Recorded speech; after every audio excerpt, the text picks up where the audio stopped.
Pati po yung mga naghahanap buhay sa kalaliman ng gabi at madaling araw, umaaray na sa pagmahal ng petrolyo. Pangamba po nila baka mauna pa silang huminto sa pagbiyahe bago dumating ang hinihintay nilang ayuda. Nakatutok si Bea Pinlac. Mag-alas 12 ng hating gabi kanina, wala pa ring preno sa pamamasada sa Quezon City ang jeepney driver na si Chris. Hindi lang sagad, sobra-sobra yan sa oras ng karaniwan niyang biyahe. Pag gumarahe po ng maaga, ala pong kita. Kailangan para sa may maipadala sa pamilya. Ala pong kinikita dahil sa taas po ng diesel. Higit na kasi sa kalahati ang natatapyas mula sa kita niya kada araw dahil sa nakalulula at sunod-sunod na taas presyo ng produktong petrolyo, bunga ng gera sa Middle East. Hindi rin alintana ang pagod at puyat sa ilang tricycle driver na magdamag bumabiyahe.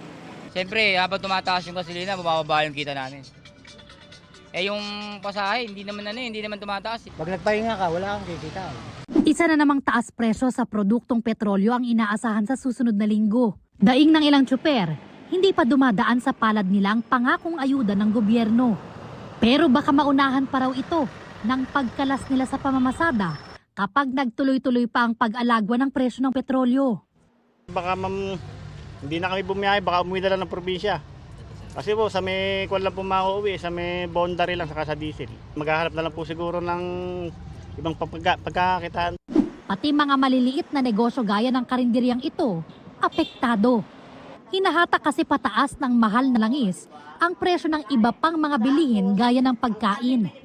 Tinaas namin yung kanin kasi mahal na yung bilihin at saka mahal na din yung langis. Yung ulam, ganun pa rin yung presyo pero binabawas namin yung pagtakal namin sa mga customer namin.